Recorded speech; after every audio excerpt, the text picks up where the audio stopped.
la colocación de los conos y ahí ha venido un poco la confusión.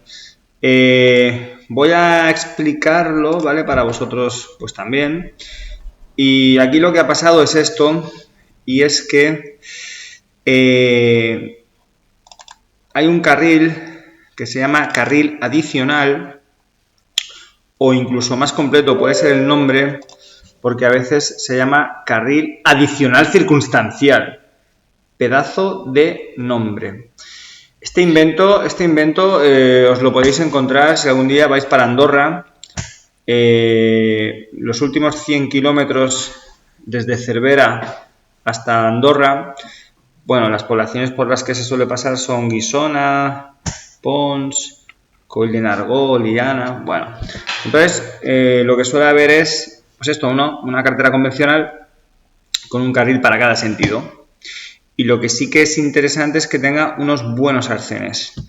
Entonces, por ejemplo, para el puente de la Constitución, 6, 7, 8 de diciembre, o si hay algún día más por ahí, pues la gente sube a esquiar si hay nieve. Entonces lo que se hace es colocar una hilera kilométrica de conos y aprovechando el espacio de los arcenes, de que tuviéramos 2 carriles, pues ahora tenemos 3. Este es el invento, ¿vale? Aprovechando el espacio de los arcenes, colocando esta hilera de conos. Entonces, el carril adicional de los 3, el carril adicional propiamente dicho, es el del medio, ¿no? A, B o C, pues el carril adicional es el del medio. Y la pregunta que había en el grupo de WhatsApp tenía que ver con que un turismo con remolque, ¿no? Un turismo con remolque, si podía o no podía. Esto es muy fácil, ¿vale? El carril adicional es el central. ¿Y qué vehículos pueden circular por el carril adicional? La respuesta es todos. Todos menos los obligados a ir por el arcén. A ver, supongo que lo sabes. Hay unos vehículos que son los ciclos, los ciclomotores, los peatones, los animales, los vehículos de tracción animal y los vehículos especiales hasta 3.500 kilos. Ellos, si hay arcén, pues tienen que ir por el arcén, y si no hay arcén, pues tienen que ir ceñidos al borde derecho de la calzada. Por eso, la pregunta de qué vehículos pueden circular por el carril adicional, la respuesta es todos, menos los obligados a ir por el arcén.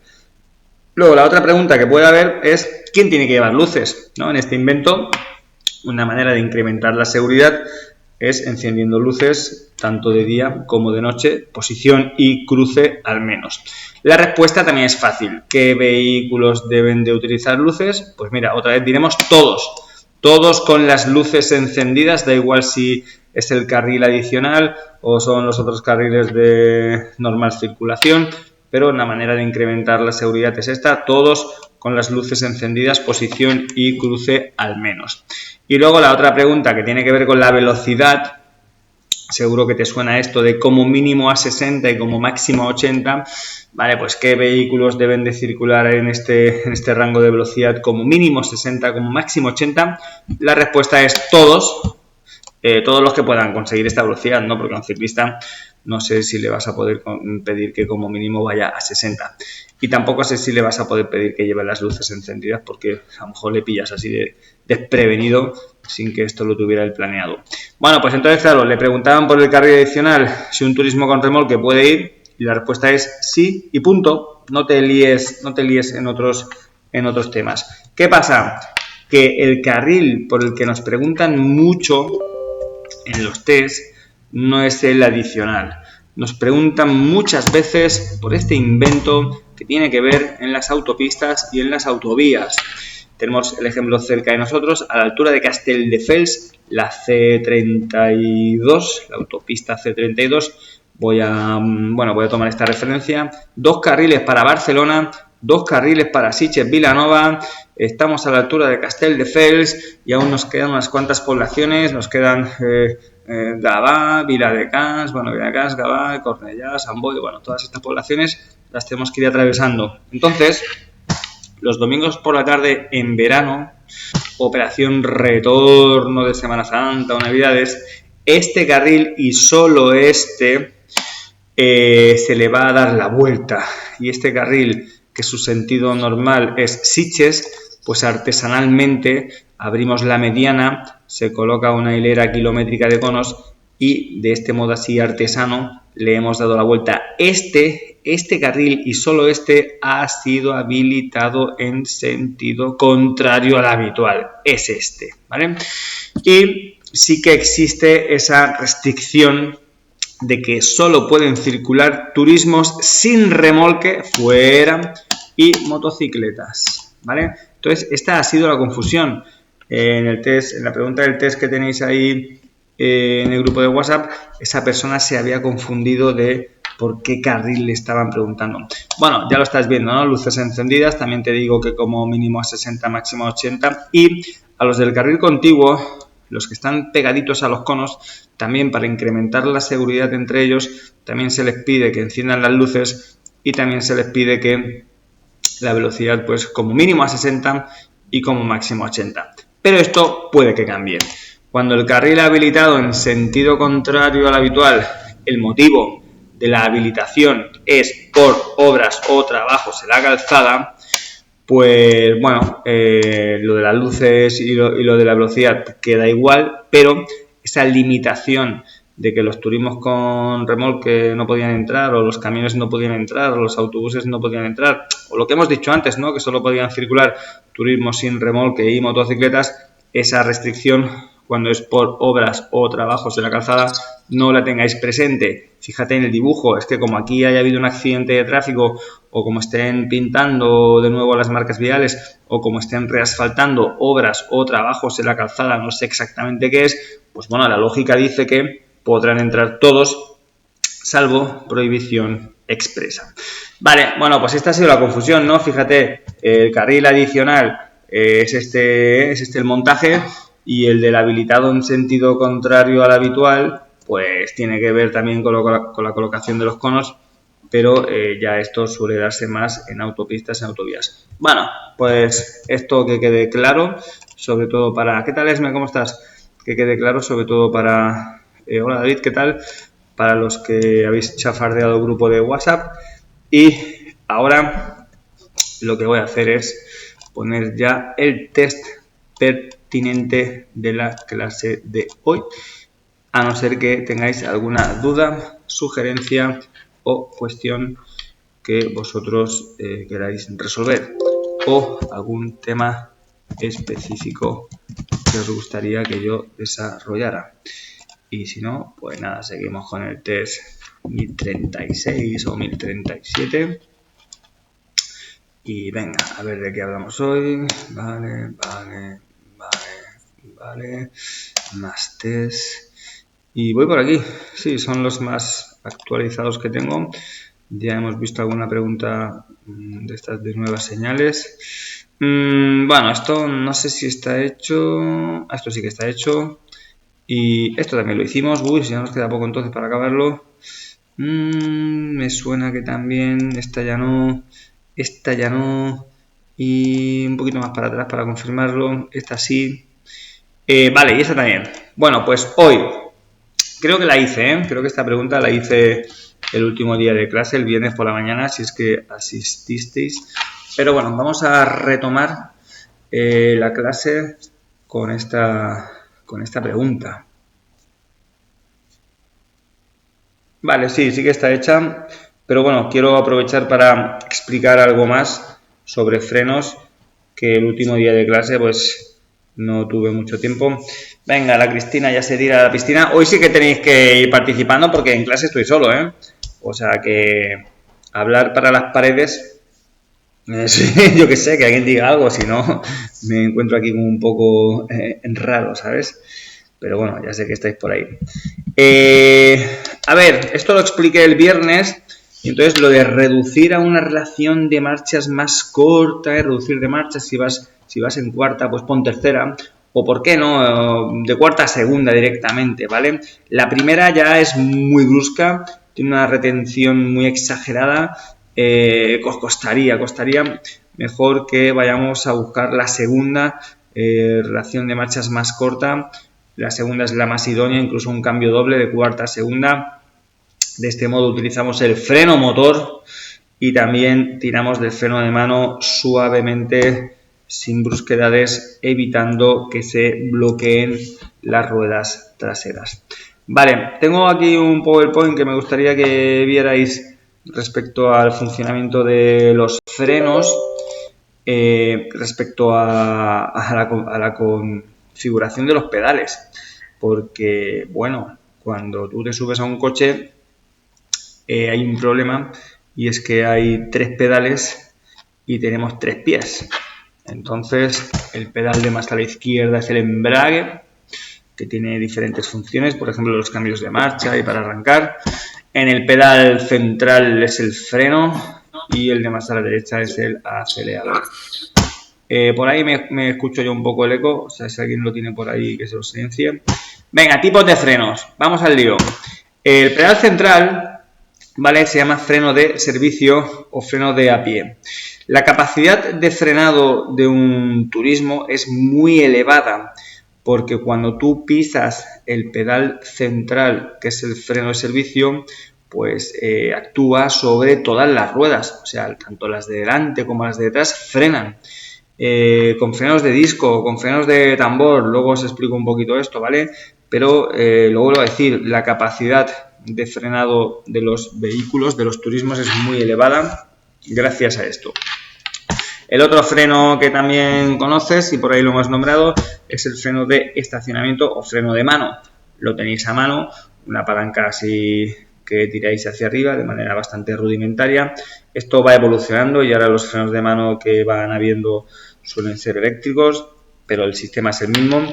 Y este freno normalmente está configurado para que actúe en las ruedas traseras y ya es suficiente, porque la función principal es esta, ¿no? Asegurar que el vehículo quede inmovilizado una vez que lo has inmovilizado, siendo un estacionamiento, siendo una parada o incluso en una detención prolongada, pues para descansar puedes tirar del freno de mano y descansar los pies. Vale, también hemos visto que de manera excepcional podríamos tirar de él de manera suave y progresiva, evitando el bloqueo de las ruedas en caso de una emergencia como la que nos han planteado. Pero también para ese fallo del freno de servicio tenemos otro freno auxiliar o freno de emergencia o freno de socorro se llama, que para accionarlo tenéis que seguir pisando el pedal central repetidas veces y de manera automática entra en funcionamiento. Es como una canalización secundaria del sistema hidráulico de freno de servicio, y este, para que tú tengas fuerza en tu pie, solo actúa en 2 ruedas, porque si lo montaran en 4 ruedas, el freno de socorro, si lo montaran en todas las ruedas, tú no tendrías fuerza en tu pie para accionarlo, porque no tiene servofreno. Hay una palabreja que a veces sale en los test y no hace falta saber mucho de ella: servofreno. Entonces te explico lo que es para que tú sepas un poco en las preguntas de los test si te encuentras esto. Gracias al servofreno, tú el freno de servicio lo puedes accionar acariciándolo. No hace falta que hagas mucha fuerza. Si no existiera el servofreno, tendrías que ponerte de pie en el pedal central para poder ejercer la fuerza necesaria en el freno de servicio. Eso es el servofreno, un dispositivo que alivia el esfuerzo muscular. El freno de socorro no tiene servofreno. Entonces, el fabricante solo lo monta en 2 ruedas, normalmente lo hace en diagonal. A lo mejor la rueda delantera derecha y la trasera izquierda. Y ya está. Y de ese modo, pues ya tú tienes ahí la fuerza suficiente y el control. Bueno, nos queda aquí un recuadro que rellenar, y es el famoso freno motor. Freno motor, el arte de reducir de marcha. Cuando de quinta pasas a cuarta, cuando de cuarta pasas a tercera y cuando de tercera pasas a segunda, el objetivo de este ritual es reducir las marchas para que el motor actúe como freno, la retención del motor. Y llega un momento de calidad en la conducción que tú eres capaz de, tu pie derecho se pone en el freno de servicio, vale, tu pie izquierdo se pone en el embrague y lo pisa, tu mano derecha coge la palanca del cambio y yo que sé, de tercera pones la segunda, Tu pie derecho sigue frenando pedal central, freno de servicio. Tu pie izquierdo va levantando el embrague hacia arriba para utilizar el motor como freno. O sea, llega un momento que esto cuesta mucho hacerlo sin brusquedades. Los primeros días es un poco brusco porque no te sale bien, pero llega un momento que estás accionando el freno de servicio y el freno motor a la vez, de manera simultánea, con mucha suavidad y con mucho control. Eso ya es nivel pro en el manejo del coche y por supuesto que lo vais a conseguir. Bueno, pues esto es lo que quería explicar de los frenos, ¿vale? También para que tengáis nociones cuando subáis al coche. Luego, desde un punto de vista más mecánico, pues hay frenos que son de tambor, dentro de un cubo, dentro de un tambor, se abren unas zapatas, se expanden, chocan con las paredes internas de este tambor está dentro de la rueda y de este modo así tan cerrado se consigue frenar el vehículo. Está bien, este freno está bien, pero si podéis elegir, pues que sepáis que es mejor el freno de disco. Ojalá en las 4 ruedas tengáis frenos de disco, la frenada es mejor, más precisa. Bueno, por aquí lo pone, son más eficaces que los de tambor, son menos propensos a calentarse y eso es bueno. Tienen menor superficie de fricción y eso te da más precisión. Proporcionan una frenada suave, progresiva y que facilita el control del vehículo. Vale, pues ya te lo he dicho, pues si te preguntan, freno de disco mejor que el freno de tambor, pero esto muchas veces ni tú lo puedes elegir, depende del fabricante. Bueno, espero y deseo que sigáis por ahí. Y voy a pasar a la... Bueno, una cosita. Acordaos que esto que voy a explicar ahora cuesta entender, ¿vale? Cuesta entender cuando tú aún no has conducido nunca.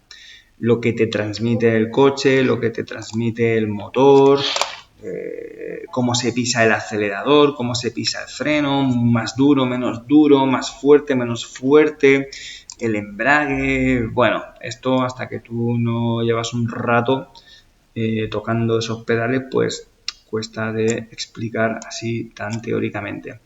Pero desde el punto de vista de la teoría, tú tienes que saber, y esto te lo explican en el tema 10, técnicas de conducción, y más bien nos vamos al apartado de técnicas de conducción eficiente, que es el capítulo 2, eficiente, es un tema de contaminación, conducción eficiente, unas pequeñas pautas, unos pequeños consejos para que puedas ahorrar entre un 10 y un 25% de combustible, pero en mayor proporción, con estas pautas vas a poder reducir las emisiones contaminantes entre un 50 y un 80%. Quédate con las cifras porque no son proporcionales. Con estas pautas se ahorra entre un 10 y un 25% de combustible, bien, pero la reducción de las emisiones contaminantes es en una proporción mayor. Vale, de estas pautas que tenéis ahí con el tema de, por ejemplo, arrancar e iniciación de la marcha, pues te dice que primero los coches de hoy en día tienen mucha electrónica y mucha informática. Entonces el gesto de girar la llave o el gesto de pulsar este botón para que el motor se encienda, lo único que te piden es que no aceleres, que esto es una costumbre antigua de hace muchos años que ya no hace falta. Simplemente tocando el botoncito este o girando la llave, el motor ya se inyecta la dosis necesaria de carburante para ponerse en marcha. Vale. Luego hay una pequeña distinción, cuidado con las preguntas de los test. En vehículo de gasolina puedes iniciar la marcha inmediatamente, ¿vale? Y en el vehículo diésel, pues te dice espera unos segundos. Espera unos segundos, es que ya van a pasar esos segundos, ¿no? Mientras pisas embrague, pones primera, bajas el freno de mano, pones intermitente, giras el volante, miras por el espejo, sueltas el freno y levantas un poco el embrague, ya han pasado unos segundos. Pero bueno, hay que hacer esta pequeña distinción entre gasolina y diésel. Es que aunque sea un motor de gasolina, tampoco lo puedes hacer tan inmediatamente, porque es que es lo que te he dicho, hay que bajar el freno de mano, hay que poner intermitente, hay que mirar el espejo, hay que girar el volante, hay que, yo qué sé. Entonces es que es inevitable que pasen unos segundos, pero hay que hacer esta distinción de cara a las preguntas de los test. Vale, ¿qué más dice? Dice que lo más eficiente, lo más económico es que subas de marcha pues en cuanto sea posible y lo antes posible, ¿no? Dice, utiliza la primera lo mínimo posible. Normalmente se debe cambiar la segunda a los 2 segundos o 6 metros. O sea, es que la primera es para empujar un poquito el coche, empujarlo un poquito en la iniciación de la marcha y ya está. Una vez que ya está rodando, al cabo de 2 segundos, dice, pues embrague y segunda. Dice, cambia de marcha tan pronto como sea posible y bueno, pues después acelera suave y progresivamente. Fíjate que dice que de primera a segunda, a los 2 segundos o 6 metros, la tercera ya la puedes poner a 30 km por hora, no hace falta correr. Podrás ir en cuarta dentro de ciertas calles urbanas que la velocidad máxima pues sea posible llegar a 40. El rango de revoluciones, que esto lo entenderás también mejor cuando estés en un coche, dice que en el motor diésel el rango de revoluciones es 1.300, 2.000 revoluciones, pero quédate con la cifra de gasolina, que es por donde preguntan más. El cambio económico está en este rango de revoluciones. Cuando la aguja se mueve entre 2.000 y 2.500 revoluciones, ya es suficiente para que subas de marcha. Sube de marcha lo antes posible, baja de marcha lo más tarde posible. ¿Vale?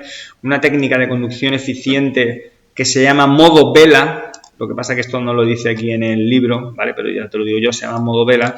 Es que cuando llevas una marcha ya así elevada, o sea, una marcha alta como cuarta o quinta, levantas el pie del acelerador, dejas rodar al vehículo sin cambiar de marcha y de ese modo utilizas el freno motor y el consumo será 0. 0,0 litros a los 100. Esto, conducción súper eficiente. Hemos levantado el pie del acelerador, estamos dejando rodar el coche y con su propia inercia y con su propio freno motor conseguimos que el consumo sea 0. Es que vamos de gratis, ¿eh? Con esta técnica vamos de gratis. Luego, otra cosa que te dice es que tanto al subir como sobre todo al bajar de marcha, reduce de marcha lo más tarde posible. Y recuerda que los cambios de marcha aumentan el consumo de combustible. O sea que si en vez de hacer de cuarta a tercera y de tercera a segunda, haces de cuarta a segunda, pues más eficiente será. No es necesario pasar por todas las marchas para detenerse. Puedes hacer cambios dobles o incluso triples. Vale, ¿qué más? Una velocidad de circulación uniforme, sin acelerones, sin frenazos, mirando a lo lejos, anticipándote y dejándote unas buenas distancias frontales, laterales, etcétera, etcétera. Resulta que si tú eres un conductor eficiente, sin darte cuenta serás un conductor preventivo, que es el capítulo anterior. Y si tú quieres ser un conductor preventivo, sin darte cuenta también serás un conductor eficiente, porque mirarás a lo lejos, te anticiparás, por ejemplo, que un semáforo está en rojo y te dejarás ahí unas distancias y unos espacios que te permitirán llevar una velocidad uniforme. Vale, ¿qué más? Otras recomendaciones, pequeñas pautas, pequeños gestos, como que en las detenciones prolongadas apagues el motor, como que no abuses del aire acondicionado, selecciona temperaturas moderadas de 23 a 25 grados. El mantenimiento del vehículo también es muy importante, las presiones de inflado, las limpiezas de filtros, los cambios de aceite y tal, y utiliza la gasolina que te recomiende el fabricante, independientemente del precio de cada una de ellas. Vale, la resistencia aerodinámica también es un factor muy importante para el consumo de carburante. Aquí el problema no es el peso, sino la resistencia aerodinámica que ofrece, mejor en el maletero o incluso mejor en un pequeño remolque. Esto puntualmente pues no pasa nada si lo haces, pero si tu día a día tiene que ser así, con este porta equipajes ahí arriba, plantéate comprarte un remolque aunque sea pequeño o intentar llevarlo todo en el maletero. Vale, ¿qué más? Bueno, luego ya tenéis un apartado de los controles que hay de contaminación acústica, contaminación que hay medioambiental, en los límites permitidos, que si se superan estos límites de humo y de ruido, el escape libre o manipular el tubo de escape o no llevarlo en buen estado, por supuesto que te pueden inmovilizar el vehículo, ponerle un cepo o que se lo lleve la grúa. Bueno, lo siento mucho por el chapapote que os acaba de caer, pero ya que hemos hablado de freno, pues hemos hablado también del freno motor y ya de paso pues hemos hablado de esas técnicas de conducción eficiente para que tengáis un poco lo importante que es llevar una buena relación de marchas. Paso a la siguiente, ¿ok? Paso a la siguiente pregunta y con esta sí que estáis invitados a participar. Y a ver de qué tema es. Mira tú por dónde. Los puntos. Den, den, den, den, den, den, den, den, den, den.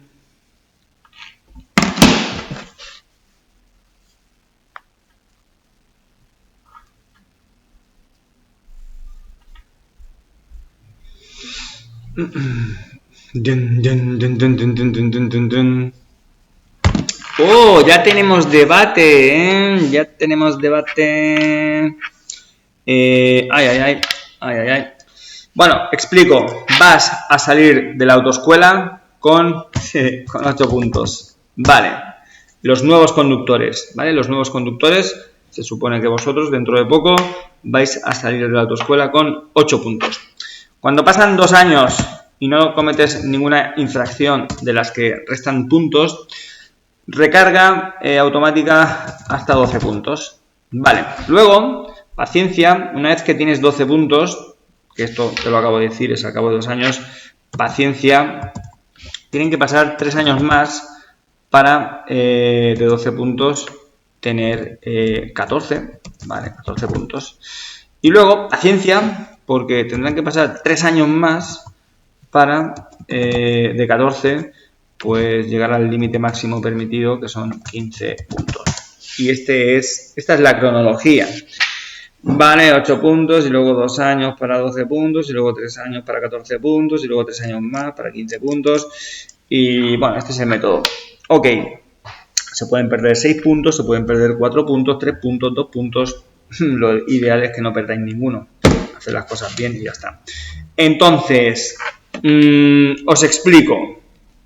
Si a mí me quedan puntos, si me quedan 2, 3, 4, 5 puntos y no quiero correr el riesgo de quedarme sin puntos y quedarme sin carnet y es un problema honesto, puedo hacer un curso de recuperación parcial, que no es este, ¿vale? Porque este es el de pérdida total.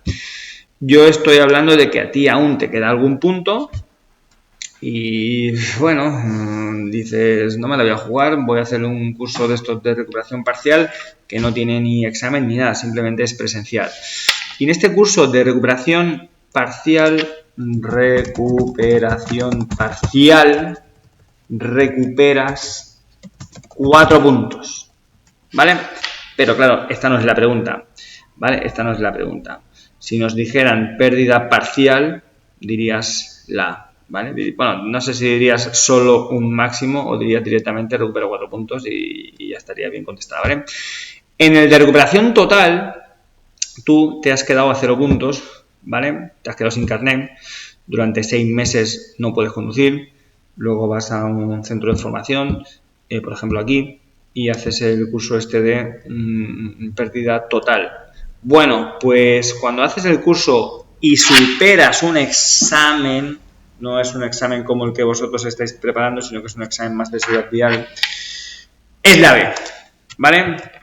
No tienes que poner la L, ¿vale? No tienes que poner la L porque ya ha pasado más de un año y tal, pero vuelves a salir de ese examen con ese permiso de conducir vigente. Es como, a ver, no voy a decir como si fuera nuevo porque no es nuevo, ¿vale? Pero vuelves a salir con 8 puntos y otra vez se repite esta pauta. 2 años para tener 12, otra vez se repite esto. ¿Qué ha pasado aquí? Hostia, qué pequeño esto. ¿Por qué? Restablecer, vale. Bueno, no sé qué he tocado, ¿vale? Ahora se ve muy grande. Bueno, pues ya está. Vale, pues venga, eso, otra vez. A ver, es el zoom, restablecer. Vale. ¿Habéis visto, no? Lo que ha pasado, que se ha hecho eso así como un poco... bueno. Vale, lo pongo por aquí y ya está. Ya está, ¿vale? Que no sé qué ha pasado, que el tamaño... Venga, vale, pues ya está explicado, ¿vale? Acordaos que hay una pregunta un poco confusa que dice ¿cuántos puntos puedo perder como máximo en un día? Y tú tienes que decir que como norma general,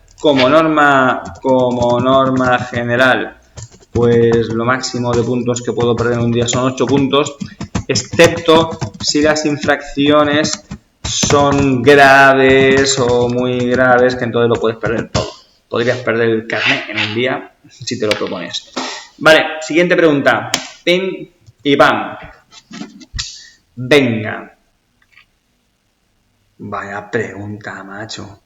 Vaya regalito que te acaban de hacer. Es que esto no hace falta ni venir a autoescuela. Vuelvo a decirlo, entre el 70 y el 90% de los accidentes está claramente demostrado que es por fallos humanos. Me da igual si es como conductor o como peatón. A ver, sobre todo la crítica va... ¿Qué tal, Juanjo? ¿Cómo estás? ¿Qué tal? La crítica va para conductores y también para peatones, ¿no? Con sus distracciones, con sus lapsus, con sus conductas imprudentes. Si es que es el tema estrella, o sea, en el tema 7 el factor humano es esto, y te hablan de la fatiga y del estrés y del sueño y de los medicamentos, de las distracciones, del alcohol, de las drogas, y luego te hacen ahí un recital de los grupos más vulnerables del tráfico, y te hablan de los conductores jóvenes, qué pasa con ellos, la psicología de ser joven, ¿no? Asumir más riesgos, subestimar el riesgo, conductas exhibicionistas, consumo de alcohol y drogas, sábado por la noche, fiesta, pim, pam, falta de experiencia, conductor joven, bueno, es un dato que no creo que te sorprenda, ¿no? Perdón, que está aquí en el capítulo 1 y pone los grupos más vulnerables. Conductores mayores, mucha experiencia, eso es lo positivo, pero sus facultades, sus capacidades, pues ya están siendo mermadas por la edad. Problemas de visión, problemas de audición, problemas de reflejos, por aquí te lo explicarán. Conductores de motocicletas, ciclomotores y ciclistas los podríamos meter en el mismo saco. Son los más frágiles, ¿no? A la hora de recibir un impacto, son los menos visibles. Ellos confunden ver con ser vistos. Y también el gran problema que hay con los ángulos muertos en los espejos retrovisores. Los peatones también se hace aquí un gran despliegue, los mayores como peatones, los niños como peatones que se distraen, sobre todo al salir del colegio a las 4:30, 5 de la tarde es el momento más peligroso estadísticamente hablando. Los mayores como peatones pues lo mismo, ¿no? Sus problemas de visión, audición, sus despistes, sus lapsus, sus faltas de reflejos. Y luego hay un párrafo por aquí que está bien que sepas porque lo preguntan en los test. Las mujeres suelen tener más accidentes cuando van solos, se distraen, que cuando van acompañando a niños se sienten responsables de su seguridad. Vale, también hay el apartado de patinetes eléctricos y este es nuevo. Siniestralidad en furgonetas no es por grupo vulnerable, es porque este tipo de transporte es el que más ha aumentado su siniestralidad. Esto de las furgonetas blancas, mucho cuidado, pensar en que esta gente, bueno, es un trabajo, al fin y al cabo, el conducir para ellos es un trabajo y el conducir para ellos es ganar dinero. Cuanto más kilómetros hagan, cuanto más paquetes entreguen, cuanto más horas estén conduciendo, más dinero van a ganar. Y esto tiene unos factores de riesgo que son el estrés, la fatiga, el sueño, las conductas imprudentes, etcétera, etcétera. Por ahí están saliendo ya en las preguntas de los test siniestralidad en furgonetas, ¿vale? Y dice, en vías urbanas, a ver dónde está, esto los lunes y los martes, a ver si lo encuentro. Vale. ¿Dónde está? A ver, ¿dónde está? Aquí. En vías urbanas, los lunes y los martes son los días de la semana en los que más accidentes de furgonetas se producen. ¿Qué factor de riesgo puede estar asociado? Yo creo que es el estrés. Empiezas la semana con un plan de trabajo de no sé cuántos paquetes que tienes que entregar y tú el lunes y el martes vas a saco con la velocidad, con el estrés, con las horas de conducción para intentar ir sacando la faena lo máximo posible. Y luego en vías interurbanas, los viernes es el día más siniestro. Y yo creo que el factor de riesgo ya es fatiga y sueño porque ya estás acabando la semana laboral con un montón de falta de sueño y falta de descanso, y eso se acusa ahí. Bueno, léetelo un poquito, ¿no? Y verás que estos conductores pues se están convirtiendo en algo muy siniestro. Muchas veces llevan una conducción agresiva, impulsiva, con excesos de velocidad, con el estrés, con el tema de ganar dinero, que bueno, pierden un poco el sentido de la seguridad y de la responsabilidad de manejar un vehículo de estas características. Bueno, total, que el estado psicofísico de las personas, madre mía, pues no hay nada aquí detrás de esta palabra, ¿no? Psicofísico, pues la psicología de las personas y el estado físico de sus capacidades visuales, auditivas y tal. Siguiente pregunta. Pim y pam. Venga, velocidades. Oye, mira, velocidades es un tema estrella y hace días que no me paseo por la tabla de velocidades que inevitablemente tenéis que conocer y aprender y memorizar. A ver, ¿quién se atreve? A ver, ¿quién se atreve? Mira, por suerte no tenemos que pensar o dudar de si esto es una autopista o una autovía, porque no lo es. No lo es, ¿vale? Esto es carretera convencional. ¿Y el por qué? Porque hay doble sentido en la misma calzada. Entonces la duda de si estamos en autopista o en autovía desaparece. Bueno, esto ahora se llama carril 2+1 o multicarril, ¿vale? Siempre ha existido, ¿eh? Siempre han existido tramos de carreteras convencionales en los que se ha agregado un carril más en alguno de los sentidos o que incluso hubieran 2 carriles para cada sentido, pero no puede ser autopista, no puede ser autovía, porque los sentidos de circulación no están separados físicamente por algún elemento como una mediana o como un pequeño muro de hormigón. Vale, entonces es carretera convencional y muy bien, porque mira, la velocidad es 90. Y bueno, vamos a desgranar un poquito más la tabla, ¿vale? Tema 1. Capítulo de velocidades, claro que sí. Clásico.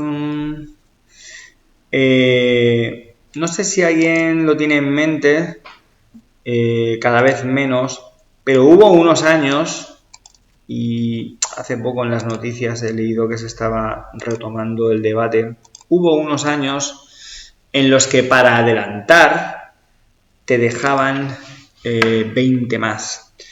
De 90 pues te dejaban 20 más, 110 para adelantar, pero ya está. Eso fue hace unos años y a día de hoy lo tenéis muy fácil porque ya no existe. No existe eso de 20 más para adelantar en ningún caso. Bueno, carretera convencional, que puede ser la típica carretera convencional de un carril para cada sentido. Carretera convencional, que puede ser multicarril, pero es carretera convencional. Carretera convencional, que puede ser 2+1, pues 2 carriles para un lado y 1 para el otro, y esto se puede ir reconfigurando dependiendo del momento en el que sea más idóneo. Vale, da igual. Carreteras convencionales. Y en la vía para automóviles, la cifra de velocidad máxima es 90 para muchos, pero no para todos. 90 para muchos, los de la columna 1, los de la columna 2, 90 para muchos, pero no para todos, porque los de la columna 3, que son estos del transporte de mercancías principalmente, camiones, furgones, furgonetas, bueno, los trailers, tú, si llevas un remolque, ya no podrás ir ni a 120 en autopista, autovía, tendrás que ir a 90 en autopista, autovía, y si estás aquí en convencionales tendrás que ir a 80, ¿vale? Y bueno, esto no es más que aprendértela. Luego otra cosa, las velocidades mínimas, las de color azul, no hay que gastar mucha energía porque en autopista, en autovía, la mínima es 60 para todos, pero en las convencionales y en la vía para automóviles la mínima es la mitad de la máxima. Todo está reglamentado hasta la velocidad máxima en un camino de cabras, a ver si eres capaz de alcanzarla, porque la velocidad máxima en una vía sin pavimentar, pistas forestales, caminos y tal, dice que es 30 y a ver si podemos llegar a alcanzarla. Esto es así, ¿vale? Pero tenemos un párrafo por ahí que no tiene ni una idea que pueda ayudar.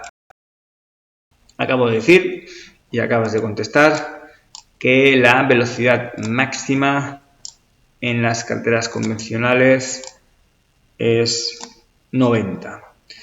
Y lo has dicho muy bien. Pero cerca de nosotros, y justamente por donde vamos a practicar mucho, en la C15, a la altura de Vilafranca y La Granada, hay una carretera convencional, luego se convierte en autovía, pero eso luego, ¿vale? Lo que pasa es que en este tramo de La Granada y Vilafranca y tal, que por aquí vamos a ir mucho, no es autopista y no es autovía. Espera que quiero que salga el muñequito este para que podamos aterrizar. No es autopista, no es autovía. Es carretera convencional con un tramo de estos que se llama 2+1. Bueno, a ver si esto se pone... Vamos a buscar el párrafo. 2+1. Aquí, este último párrafo. En carreteras convencionales, o sea, esto, 90, 80, vale. En carreteras convencionales con separación física de los dos sentidos de circulación. Pues sí. Eso de separación física de los sentidos de circulación, que es algo imprescindible para las autopistas y para las autovías, eso hay tramos de carreteras convencionales que haciendo esto del 2+1 encima tienen ese lujo, y es que los sentidos de circulación están separados mediante un elemento físico. En estos tramos que pueden ser muy largos o no, el titular de la vía, en carreteras convencionales con separación física de los dos sentidos, el titular de la vía, que es, bueno, pues puede ser la Generalitat de Cataluña o la Dirección General de Tráfico, podrá fijar un límite máximo de 100, sí, velocidad máxima 100 para turismos que están aquí, motos que están aquí y autocaravanas de hasta 3.500 kilos.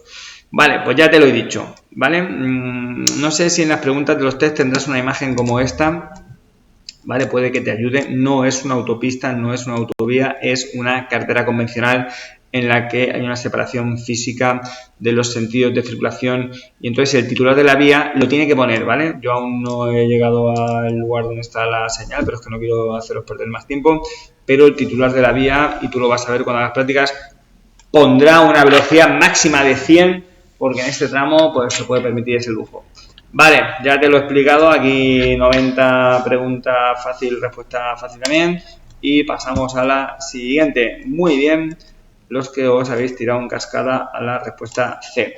Pasamos a la siguiente. Yo creo que voy a acabar este test, ¿no? A ver si no doy caña, que es que empiezo aquí a enrollarme.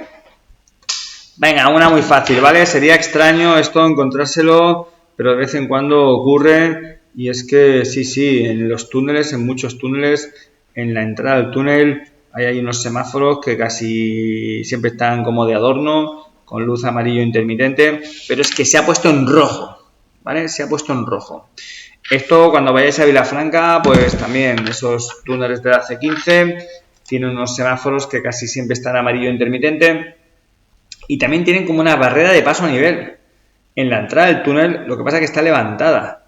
Yo nunca la he visto abajo, ¿vale? Nunca la he visto abajo, pero existe una barrera del paso a nivel levantada, y a saber en qué momento eso puede bajar, ¿no? Esto es que aquí dentro del túnel ha habido algo gordo, ¿no? Ha habido un accidente, una retención muy bestia, ¿para qué entrar ahí te ponen el semáforo en rojo, paciencia, te bajan la barrera del paso a nivel, que no es un paso a nivel, pero que está ahí con el túnel.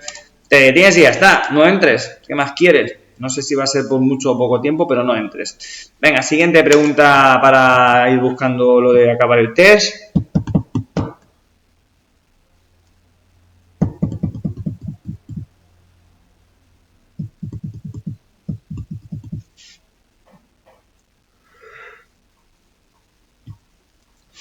Solo la C. Solo la C hoy. Anda que no. Encima la foto ayuda. Bueno, esto tiene que ver con el funcionamiento del cuerpo humano. El alcohol pasa por la boca, pasa por el esófago, el estómago, del estómago a los intestinos y de los intestinos pasa a la sangre. El alcohol está en la sangre, el 90% del alcohol se metaboliza en el hígado y solo un 10% del alcohol se elimina mediante los riñones, que tiene que ver con el sudor y el mear. Es muy poco lo que se elimina mediante el sudor y la orina, ¿sabes? Entonces el mérito de eliminar el alcohol o de metabolizarlo está en el hígado, y como el alcohol está en la sangre, cuando respiramos, en los pulmones hay un intercambio de gases. Los pulmones ofrecen oxígeno a la sangre y la sangre ofrece dióxido de carbono, ¿vale? Ese es el intercambio de gases que hay en los alveolos pulmonares. Lo que pasa que, claro, el alcohol también es también se convierte en un gas etílico, ¿vale?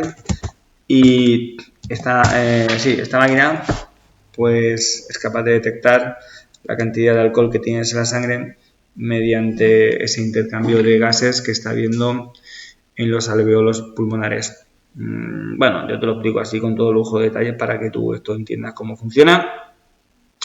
Y lo normal y lo estándar y lo predeterminado es que se hagan estos controles con aire expirado, y las tasas, te recuerdo que en aire pues o es 0,25 si es la tasa normal, o sería 0,15 como máximo si es un nuevo conductor o un conductor profesional.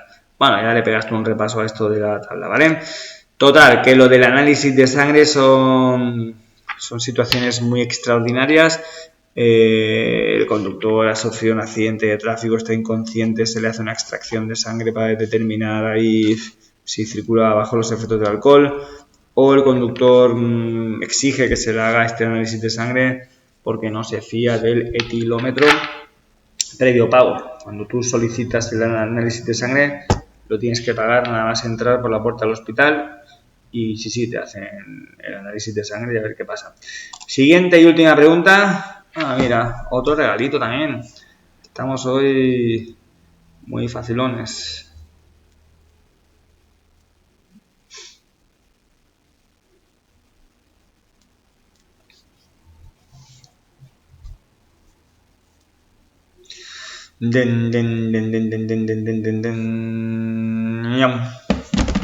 ¿Estáis por ahí? Vale.